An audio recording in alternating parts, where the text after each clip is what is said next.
이후에 저희 조합이 9개월에서 10개월 정도 사업이 중단되어 있는 상황이 되면 일단은 자금이 운영이 안 됩니다. HUG 주택도시보증공사에서 보증 승인이 수독됩니다. 그럼 그동안 우리 새마을금고 이주비 대출은행이 있습니다. 사업비도 문제지만 새마을금고 이주비 대출은행 계약서를 보시면 다음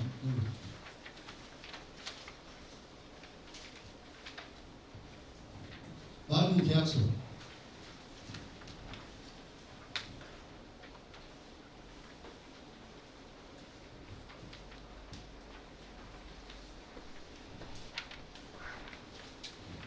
새마을금고 계약서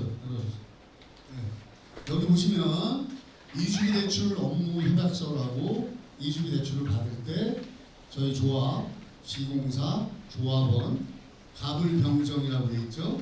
갑은 새마을금고, 을은 조합, 병은 조합원, 정은 시공사입니다. 그리고 이 협약서를 보시면 이주비 이자는 조합이 새마을금고 납부하기로 한다. 요약을 해서 말씀드리면 그리고 현재 있는 우리 협약서입니다. 도장 같이 있는 협약서. 현재 이주비 이자는 조합에서 사업비 대출을 받아서 대납을 하고 있죠. 만약 조합이 새마을금고에 이자를 납부하지 않으면 조합원이 납부해야 한다라는 항목이 4조 3항에 있습니다. 본조 1항에도 불구하고 병의 갑에 대한 이자 납부 의무는 소멸하는 것이 아니므로 만약 을이 본조 3항의 의무를 불이행할 경우에는 병이 이자를 납부해야 합니다. 협약서에 명기되어 있는 사항입니다. 병이 조합을 합니다. 조합의 귀책사유로 이자를 내지 납부하지 못한 경우에도 조합원이 납부해야 하며 이자를 납부하지 않을 경우 기한의 이익은 자동 상실되는 것으로 합니다. 기한의 이익 자동 상실이라는 것은 신용불량 등재입니다. 아시는 분은 아실 거예요. 이번 전원이 해인되면 업무 공백으로 인해서 앞서 말씀드린 대로 8회에서 10개월 정도 사업비 대출이 중단이 됩니다. 조합이 정상화될 때까지. 그러면 조합원이 이자를 납부해야 되고요. 그러한 상황이 만약에 해당 새마을금고에서 이주비 대출 이자의 2개월에서 3개월 이상 연체가 된다 라고 하면 어떤 상황이 저희 계약서를 보시면 기한이익 상실 사유가 발생한 경우 새마을금고는 즉시 주택도시보증공사에게 청구를 통지하고 HUG 주택도시보증공사가 보증을 서서 우리 조합원님들의 이주비를 대출을 해드린 거예요. 시공보증이 아니라 신용보증 같은 겁니다. 그러면 금고는 처음에 그 돈을 어디에다 달라고 하는 거냐? 보증사에다 달라고 하죠. 신용보증제도 아시죠? 똑같은 겁니다. HUG도 주택재개발 사업을 하기 위한 보증회사예요. 그러면 새마을금고는 보증회사에다가 기한이 상실이 되면 연체가 되면 보증에다가 돈을 달라고 합니다. 그러면 보증공사에서 그 돈을 물어줘야 됩니다. 그럼 그 뒤에는 어떻게 되느냐? 보증공사에서 원금 회수를 위해서 경매 진행입니다. 조합원입니다. 우리 조합원님들 등기부등본 떼어보시면 HUG에서 등재는 다 돼 있습니다.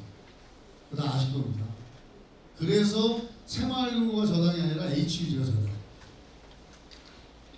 이러한 구조로 진행되는 상황이기 때문에 그 상황까지는 절대 가서는 안 되는 상황이고요. 막대한 손실이 발생될 수 있고 우리 조합이나 조합원님들의 피해가 어마어마한 상황이 발생될 것이고 아울러서 기한적인 부분으로도 조합원님들께 전혀 득대 사항이 없습니다.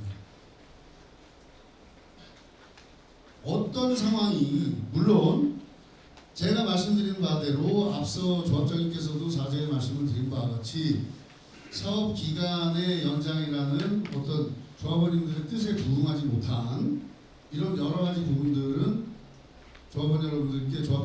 그러나 제가 저 역시도 정부사업관리사 입장에서 자세히 말씀을 드립니다만 과연 임원 전원 해임이라는 이 극단적인 상황이 올바른 길인 것인가? 그것을 한번 조합원님들께 되묻고 싶습니다. 예를 들어드리면 3, 4개월이면 조합 정상화가 될 수 있다고 하는데 그 내용은 물리적으로도 될 수가 없는 상황입니다. 예를 들어드리면 가까운 데 예를 들어드리겠습니다. 북의 4구역 지공사 대리입니다. 북의 4구역의 경우 22년 12월 24일 날 똑같이 우리와 똑같이 임원회의 총회가 진행이 돼서 24일 날이 총회일이었고요. 그래서 가결됐습니다. 가결된 이후 근데 거기는 임원을 이사들 중에 2명을 남겨두고 나머지 조합장부터 이사감사를 해임을 시킨 겁니다. 2명을 왜 남겨뒀을까요? 직무대행 체제를 유지합니다. 그래야 일이 편하니까. 그래서 진행을 해서 했는데 결과론적으로 조합장이 정식으로 해임되고 사임된 시점은 소송 다 끝난 6개월 후입니다. 그리고 그 이후에 선출총회에서 새로운 조합장이나 임원진이 선정이 됐는데 그 기간 동안에 똑같이 지금까지도 철거는 물론이고 아무것도 진행이 안 되고 있습니다. 대림도 뒤로 다 빠졌습니다. PF가 되지 않고 있습니다. 자금 확보가 안 돼요. 그래서 오죽하면 그 당시에 해임 발의에 가담하셨던 여러 조합원님들이 도대체 이게 뭐냐 이러려고 해임입니다. 오히려 추가 부담금만 눈덩이 같이 불어나는 상황으로 진행이 되고 있습니다. 사죄와 사과는 사업 진행 과정에서 조합원 여러분께 언제든지 드려야 되는 것이고 투명성 있게 사업을 이끌어 가야 되는 겁니다. 하지만 잘못된 길을 가서 근본적인 사업을 망치는 일이 발생이 된다면 우리 조합장님이나 임원님들께서는 어떤 수단과 방법을 안 가리고라도 이런 사태만큼은 막아야 됩니다. 근데 그 본질을 훼손하고 다른 쪽으로 판단을 하시면 조합원 여러분들께서는 현실적인 감각을 잃어버리실 겁니다. 그래서 지금같이 준치해야 되는 상황이라는 것을 다시 한번 말씀드리겠습니다. 다음.